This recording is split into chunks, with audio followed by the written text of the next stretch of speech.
Hello dear student, welcome back once again. आज की video में हम बात करने वाले हैं फ्लो ऑफ हीट के बारे में।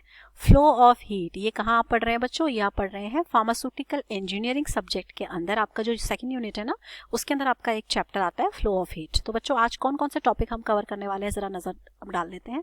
सबसे पहले हम बात करने वाले हैं हमारे इस हीट के फ्लो का मतलब क्या है। When we are talking about transfer of heat, what does exactly it means. तो ये हम इसके इंट्रोडक्शन में पढ़ेंगे, उसके बाद हम इसके ऑब्जेक्टिव पे ध्यान डालेंगे। आफ्टर दैट हम इसकी एप्लीकेशंस पढ़ेंगे। ठीक है, इसका हमें यूज कहाँ करना है, फार्मेसी में आपका कहाँ कहाँ पे आप फ्लो ऑफ हीट वाले फिनोमेना को देखते हैं। After that will go to the mechanism part. हम मैकेनिज्म को स्टडी करेंगे कि किस तरीके से आपका हीट का फ्लो हो सकता है। सो मैकेनिज्म ऑफ हीट ट्रांसफर क्या है। एंड आफ्टर दैट तीन तरीके होते हैं बच्चों, हीट ट्रांसफर ना तीन तरीके से कर सकती है। मैकेनिज्म का मतलब कितने रास्ते हैं जिसके थ्रू हीट जो है वो एक ऑब्जेक्ट में एक रीजन से दूसरे रीजन में जाती है। तो तीन तरीके से जाती है बच्चों, रेडिएशन के थ्रू, कंडक्शन के थ्रू और कन्वेक्शन के थ्रू। कंडक्शन में हम पढ़ते हैं बच्चों फ्यूरियर्स लॉ। तो फ्यूरियर लॉ भी आपका इंपॉर्टेंट है, पेपर में इसमें से क्वेश्चन बन सकता है कि फ्यूरियर लॉ बताइए। उसके बाद हम बात करेंगे इस हीट ट्रांसफर को होने के लिए किसी न किसी इक्विपमेंट की जरूरत है। तो इनके लिए दो इक्विपमेंट चाहिए होते हैं, हीट एक्सचेंजर चाहिए होता है और हीट देंगे। ये जो पोर्शन है इक्विपमेंट वाला, इसके लिए मैं एक सेपरेट वीडियो बनाऊंगी। अभी हम सिर्फ मैकेनिज्म तक जाएंगे, दैट मीन्स टिल रेडिएशन। चलिए तो बात करते हैं। सबसे पहले हम सीखते हैं कि फ्लो ऑफ हीट का मतलब क्या है। बच्चों फ्लो ऑफ हीट क्या है? ये एक ऐसी प्रोसेस है जिसमें आपका ऊर्जा जो है वो ट्रांसफर हो है एक ऐसे रीजन से जो कि गर्म है, ठीक है, जहाँ का टेम्परेचर हाई है, ऐसे रीजन की ओर जहाँ का टेम्परेचर कम है। तो एक हॉट रीजन से कोल्ड रीजन की तरफ अगर आपका ऊर्जा बहती है, इसी को आप फ्लो ऑफ हीट कहते हैं, इसी को आप एनर्जी का ट्रांसफर या हीट का ट्रांसफर कहते हैं। देखिए बच्चों हीट क्या है? हीट एक प्रकार की ना एनर्जी, और एनर्जी का काम होता है फ्लो करना। एनर्जी तो भैया बहती है, तो एनर्जी कहाँ से कहाँ बहती है? एक हॉट रीजन से एक लो टेम्परेचर वाले रीजन की तरफ बहती है। जैसे कि मैंने इस एग्जाम्पल में, मान लीजिए आपके पास एक या लोहे का टुकड़ा था, ठीक है, इस टुकड़े में इस तरफ टेम्परेचर है T1 which is 50 degree Celsius, इस तरफ टेम्परेचर है 15 डिग्री सेल्सियस। तो देखिए आप टेम्परेचर में डिफरेंस है दोनों रीजन पे, तो क्या होगा, हाई टेम्परेचर रीजन से आपका हीट जो है वो फ्लो करना चालू करेगी और हीट जो है वो वहां से इस तरफ बहना शुरू कर देगी। धीरे धीरे आपका जो साइड वाला रीजन है वो भी धीरे धीरे हॉट होने लगेगा। अब बात कर लेते हैं थर्मोडायनामिक्स। जहां पे भी हीट का फ्लो इन्वॉल्व है वहां पर हमें थर्मोडायनामिक्स को तो एक्शन में आना ही पड़ेगा। तो अगर हम थर्मोडायनामिक्स के प्रिंसिपल के अकॉर्डिंग जाएं तो ये भैया कब होता है, कब आपका सिस्टम में से हीट का फ्लो होता है? वो तब होता है जब आपके सिस्टम के अंदर किसी प्रकार का फिजिकल या केमिकल ट्रांसफॉर्मेशन हो रहा हो। तो इस दौरान या तो हीट आपके सिस्टम के अंदर जाएगी या आपका सिस्टम से हीट बाहर निकलेगी, इसी को तो आप हीट फ्लो कहते हैं। अब बात कर लेते हैं हीट के सोर्सेस क्या है। इंडस्ट्रियल स्केल पे बच्चों हीट के जो मेन सोर्स है वो है एक तो स्टीम, भाप, और दूसरी है इलेक्ट्रिसिटी। ठीक है, these are the main sources of the heat. Steam की बात करें तो स्टीम को यूज करने के बहुत रीजंस हैं। रीजन नंबर 1 कि इसका जो रॉ मटेरियल है वो है पानी, और पानी वाइडली अवेलेबल है। दूसरी, इसकी लेटेंट हीट बहुत ज़्यादा होती है, तो ये भी एक अच्छा सोर्स है हीट का। अब बात कर लेते हैं आप हमको ऑब्जेक्टिव्स, यानी कि हमारी हमको क्या पड़ी हुई है ये पढ़ने की। Why we are studying the flow of heat. बच्चों इसीलिए पढ़ रहे हैं क्योंकि अगर आपको हीट प्रोसेस, हीट ट्रांसफर का प्रोसेस अच्छे से समझ में आ जाएगा ना, तो आप अपने प्लांट के इक्विपमेंट्स को बहुत एफिशिएंटली डिजाइन कर सकते हो। आपका प्लांट बहुत इकोनॉमिकली रन करेगा। ठीक है ना, जब आप प्लांट बनाते हो, कोई इंडस्ट्री खड़ी करते हो तो प्रॉफिट के लिए खड़ी करते हो।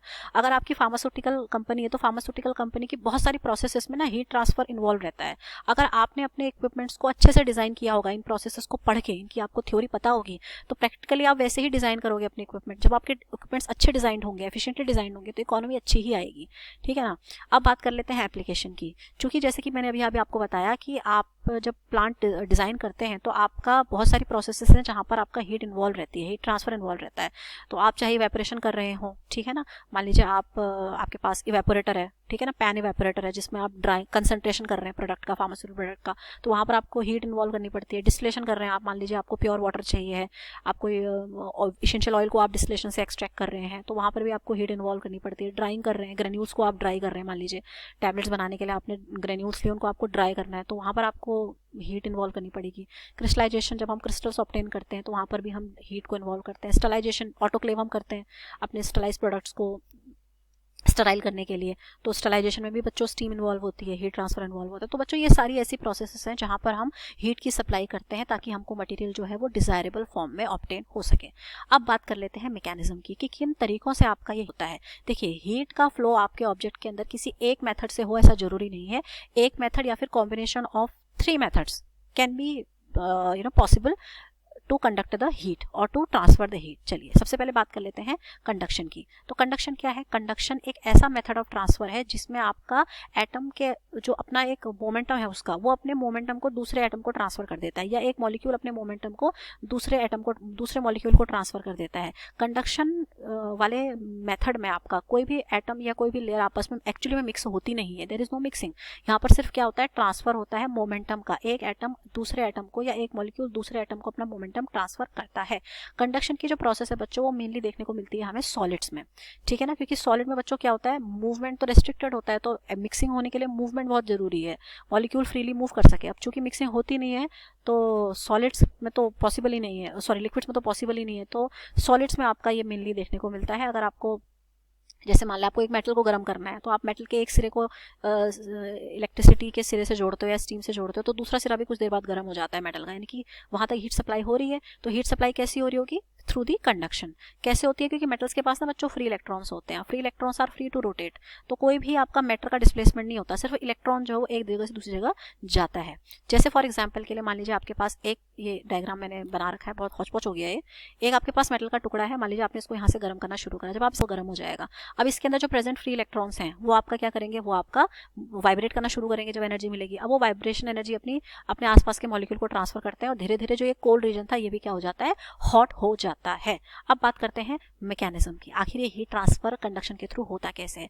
एक चीज आप ध्यान रखिए, कंडक्शन के थ्रू हीट ट्रांसफर तभी होगा जब आपके मटेरियल में दो रीजन्स में टेम्परेचर का अंतर होगा, temperature gradient should be there, यानी कि अगर एक रीजन का टेम्परेचर T1 है तो it should be greater than the T2, या T2 is should be greater than the T1, यानी कि दोनों अलग अलग होने चाहिए। मान लीजिए आपके पास ये एक मेटल का टुकड़ा था, इस तरफ टेम्परेचर इज अ डिफरेंस, अब डिफरेंस है तो भैया अपने आप ही क्या होगा? हीट जो है वो यहाँ से यहाँ बहना शुरू कर देगी।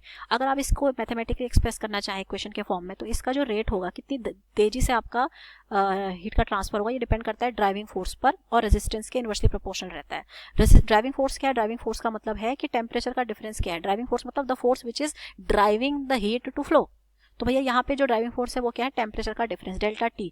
टेम्परेचर का डिफरेंस जितना ज्यादा होगा ना दोनों रीजन्स के बीच में, उतना स्ट्रॉन्ग फोर्स होगा आपकी हीट के लिए फ्लो करने के लिए। अब फ्लो का जो हीट का जो फ्लो है वो आपके मटेरियल की कंडक्टिविटी पर भी बहुत हद तक निर्भर करता है। आपका मटेरियल अगर कंडक्टर है तो उससे फास्ट हीट कंडक्ट होगी, मतलब आपके मटेरियल की थर्मल कंडक्टिविटी बहुत ज़्यादा होनी चाहिए। यही कारण है कि हम लोग जब वो बनाते हैं ना, स्टीम हीटेड केटल बनाते हैं, तो उसमें अंदर हम कॉपर लगाते हैं, क्योंकि कॉपर की ना थर्मल कंडक्टिविटी बहुत ज़्यादा होती है।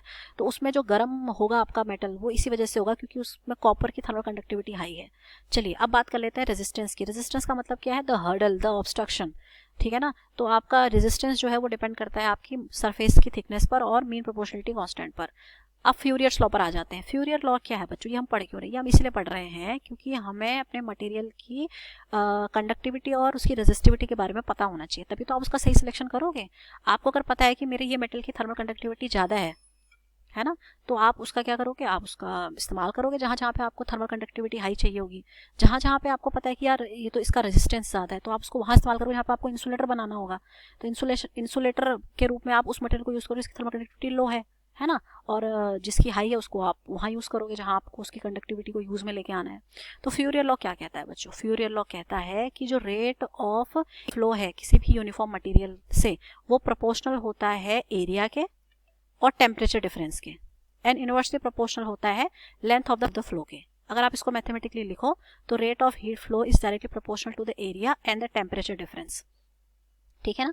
मतलब आपका जितना बड़ा सरफेस एरिया होगा आपके मटेरियल का, मेटल आप जितनी बड़ी लोगे उतना हीट फ्लो फास्ट होगा, जितना टेम्परेचर डिफरेंस होगा उतनी फास्ट रेट हीट फ्लो होगी, और जितनी आपकी पतली चादर होगी ना उतना fast rate of heat flow होगा। जितनी आप मोटी चादर लोगे, जितनी आप मोटी शीट लोगे मेटल की, उतना भैया स्लो होगा हीट का फ्लो, ठीक है ना। तो मैथमेटिकली आप इसको ऐसे लिख सकते हैं, Q rate of heat flow is directly proportional to the surface area A and drop in temperature and inversely proportional to L।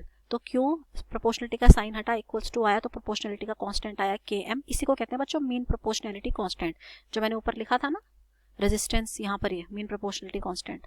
सो ये आपका मीन प्रोपोर्शनलिटी कांस्टेंट Km है, and A is the area and delta T is the drop in temperature, L is the thickness. Application क्या है बच्चों? अब पढ़ रहे हैं तो एप्लीकेशन पता होनी चाहिए। तो फ्यूरियर लॉ की बच्चों ये एप्लीकेशन है कि इसकी मदद से आप डिफाइन कर सकते हो आपके मटेरियल का रेजिस्टेंस, क्वांटिटेटिव टर्म में कोई आपका मटेरियल कितना रेजिस्टेंट है। अब बात कर लेते हैं कन्वेक्शन की। इसमें आपका हीट फ्लो कैसे होता है, इसमें आपका एक्चुअल आपकी मिक्सिंग होती है। जब हम कहते हैं कन्वेक्शन तो इसमें क्या हो रही होती है, मिक्सिंग हो रही होती है। जो वार्मर पोर्शन होता है वो ठंडे पोर्शंस के साथ मिक्स हो रहा होता है, ठीक है। एक ही मटेरियल, मान लो आपके पास ये बाल्टी है, इस बाल्टी में आपने पानी भर रखा है, उसमें आपने एक इमर्शन रॉड डाल दी। अब इलेक्ट्रिसिटी के थ्रू इलेक्ट्रिसिटी आपका हीट सोर्स हो गया, अब इलेक्ट्रिसिटी बहनी चालू करेगी।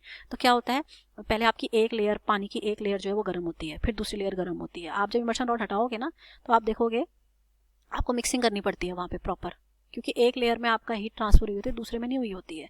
तो जब कन्वेक्शन के थ्रू आप हीटिंग कर रहे होते हो, हीट फ्लो कर रहे होते हो, तो एक वार्मर पोर्शन अपने में से जो है मूव करता है और दूसरे पोर्शन की तरफ जाता है जो कि ठंडा होता है। ये दो तरीके से हो सकता है बच्चों मिक्सिंग ना, कन्वेक्शन। एक तो होता है फोर्स कन्वेक्शन, एक होता है आपका नेचुरल कन्वेक्शन। फोर्स कन्वेक्शन में क्या होगा, आप एक एजिटेटर या स्टिरर लगा के लेयर्स की मिक्सिंग कराओगे, जैसे पेन इवेपोरेटर में होता है। और नेचुरल कन्वेक्शन में आप क्या कर रहे होगे, इसमें आपकी जो आपने हीट सप्लाई करी, जैसे आपने हीट सप्लाई करी, जैसे आपने बॉडी को हीट दी, तो उसमें करंट पैदा होती है, तो उन करंट की वजह से एक लेयर दूसरे लेयर में मिक्स होने लग जाती है। उदाहरण के लिए फोर्स सर्कुलेशन इवेपोरेटर। किन में होगा, कन्वेक्शन मोस्टली होता है आपका लिक्विड्स में या फिर फ्लूइड्स में जो बह सकते हैं, उनमें आपका कन्वेक्शन के थ्रू हीट ट्रांसफर होता है। अब बात कर लेते हैं रेडिएशन की। रेडिएशन आपका मोस्टली होता है गैसेस में, यानी कि कंडक्शन होता है सॉलिड मटेरियल में, कन्वेक्शन होता है लिक्विड्स में और फ्लूइड्स में, और रेडिएशन होता है मोस्टली गैसेस में। ये एक ऐसी एनर्जी ट्रांसफर प्रोसेस है जिसमें आपका हीट ट्रांसफर होती है through the space using electromagnet जो है वो ट्रांसफर होती है। इसी को आप क्या कहते हैं, थर्मल रेडिएशन भी कहते हैं। अगर आपका हीट ट्रांसफर रेडिएशन के द्वारा हो, इसी को आप थर्मल रेडिएशन भी कहते हैं। उदाहरण के लिए आपका इंफ्रारेड लैंप है, IR लैंप का इस्तेमाल करते हैं ना हम लोग बहुत जगह। तो IR लैंप में इंफ्रारेड रेडिएशन क्या करती हैं, अपने में से हीट को ट्रांसफर करती हैं। इसके अलावा सिरेमिक रॉड्स और पैनल्स हीटेड बाय गैस, ये भी हमारा रेडिएशन के थ्रू ही आपका हीटेड होती हैं और हीट एनर्जी को ट्रांसफर करती हैं। तो आई होप आपको ये वीडियो इन्फॉर्मेटिव लगा होगा। नेक्स्ट वीडियो में मिलते हैं। नेक्स्ट वीडियो में हम लोग हीट इंटरचेंजर और हीट एक्सचेंजर के बारे में पढ़ेंगे।